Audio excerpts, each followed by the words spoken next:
शीत दिन में शिंब को थरे एमिति बनातु देखिबे छोटरू बड़ समस्त को बहुत पसंद आसिबो। भात पखाल रुटी हजबैंड को लंच बॉक्स छुआ टिफिन भी दे पारिबे। वीडियो को शेष पर्यंत देखिबा पई अनुरोध रहिला। जय जगन्नाथ। मु सस्मिता आपण समस्त को स्वागत करुछि सस्मिता स्टार किचन को। आजिर तरकारी पई एठी मु नेछि 200 ग्राम रो देसी शिंब। एई शिंब रे तरकारी बनैले तरकारी खाइबा पई भल लागे। आपण मानक पाखरे जेउ शिंब थिबो आपण माने नै परिबे। प्रथमे शिंबर दुई पट साइड रे थिबा सूता को बाहर करी शिंब को टिके छोट पीसेस रे काटिबा। तरकारी रे बहुत जल्दी सिझी जिवो। शिंब काटिबा समय रे मझिरे टिके चेक करिवे, बेले बेले पोको थांती। ताहले दर्शक बंधु गोटे अनुरोध, रेसिपी पसंद आसिले वीडियो को लाइक करंतु, निश्चय गोटे शेयर करंतु। चैनल नुआ थिले प्लीज चैनल को सब्सक्राइब करंतु। सबु शिंब आमे काटी नेले। एतिकी शिंब पई मु गोटे बड़ साइज रो आलू नेछि। आलू आपनक हिसाब रे कम बेसी करी नै परिबे। आलू को आपण माने एमिति छोटो आउ चारि कोणिया करी काटिबे। एमिति काटिले तरकारी रे देखिबा पई सुंदर लागिबो। आलू काटी सारिबा परे टिके धोई नेबा। आपण आलू शिंबरू एई तरकारी को बनै परिबे। किंतु एई तरकारी रे आज हम 3 रु 4 चमच फ्रेश ग्रीन मटर देबा, जहा द्वारा एई तरकारी रो टेस्ट आहुरी बढ़ी जिवो। ता सहित गोटे बड़ साइज रो टमाटो।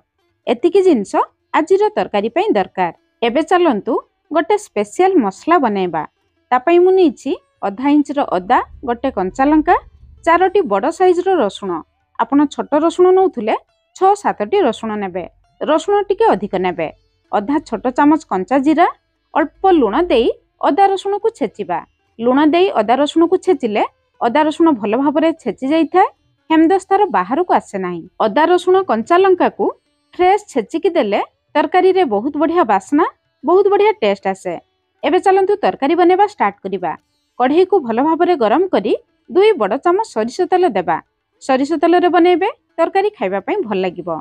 आधा छोट चामच जीरा, गोटे सुखिला लंका देबा। जीरा फुटी जिबा परे प्रथमे अदा रसुण कंचा लंका छेचा को देबा। तेल रे प्रथमे अदा रसुण छेचा को देले तरकारी रे बहुत बढ़िया टेस्ट आसे। किंतु गोटे मिनिट पर्यंत हल्का भाजिबे। बेसी समय भाजिले अदा रसुण रो बासना चली जिवो। तापरे गोटे बड़ साइज रो पियाज देबा। एई तरकारी रे आपण माने पियाज आउ रसुण अधिक देबे। पियाज को 2 मिनिट पर्यंत हल्का भाजिबा, बेसी भाजिबे नाही। पियाज बेसी लाल हेले तरकारी रे खाइबा पई भल लागिबो नाही। पियाज हल्का भाजी जिबा परे आमे नेथिबा ग्रीन मटर आउ आलू को देबा। एबे आमे शिंब को देबा नाही, शिंब को परे देबा। ग्रीन मटर आलू को सिझिबा पई टिके अधिक समय लागिबो। एबे सब जिंस को देखि स्वाद अनुसार लुण देबा। आधा छोट चामच हळदी गुंड देबा। दर्शक बंधु जदि आपण माने फेसबुक पेज रु वीडियो देखुचंती, दया करी फेसबुक पेज को फॉलो करंतु।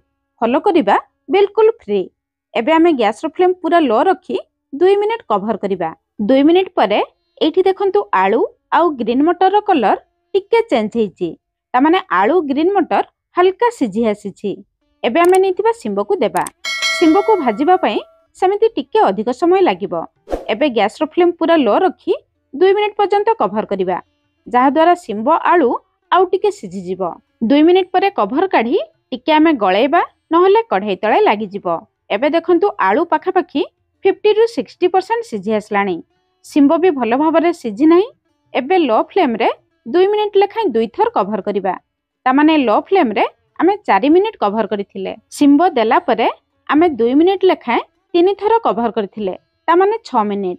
प्रथमे आलू को 2 मिनिट कवर करथिले। ता माने प्रथम रु ए जाय 8 मिनिट लो फ्लेम रे कवर कले। शिंब आलू भल भाबरे सिझी जिबा परे आधा छोट चामच राग लंका गुंड देबा। मसला रे गोटे कंचा लंका छेचिथिले। आपण माने जेतिकी राग खाइबे देखिकी लंका गुंड देबे। आधा छोट चामच जीरा गुंड, गोटे छोट चामच धनिया गुंड। तरकारी रे धनिया गुंड अधिक देबे, बहुत बढ़िया टेस्ट आसे। आधा छोट चामच रु भी कम गरम मसला गुंड देबा। सब गुंड मसला को शिंब आलू सहित भल भाबरे मिसेबा। आपण चाहिले एमिति एई शिंब आलू ग्रीन मटर भजा को खाइ परिबे। किंतु एई भजा को टिके चटपटा करिबा पई आमे गोटे बड़ साइज रो टमाटो देबा। एठी मु हाइब्रिड टमाटो नेछि, सेति पई मंजी सहित देली। जदि आपण माने देसी टमाटो देबे, मंजी बाहर करिकि देबे, नहले खाइबा पई भल लागिबो नाही। जदि पखाळ रे आपण माने लंका पसंद करूथुबे, भजा शेष रे 2टी कंचा लंका मझिरु चिरा लगेई देबे। पखाळ रे खाइबा पई भल लागिबो। लंका अधिक खाउ नथुले लंका को स्किप करिवे। शेष रे भल बासना भल टेस्ट पई ଅଳ୍ପ କସୁରୀ ମେଥି ପତ୍ର ଦେବା। ଆପଣମାନେ ଧନିଆ ପତ୍ର ବି ଦେଇପାରିବେ, କିନ୍ତୁ ଥରେ କସୁରୀ ମେଥି ପତ୍ର ଦିଅନ୍ତୁ, ଦେଖିବେ ଏଇ ଭଜାର ଟେଷ୍ଟ ବହୁତ ବଢ଼ିଆ ଆସିବ।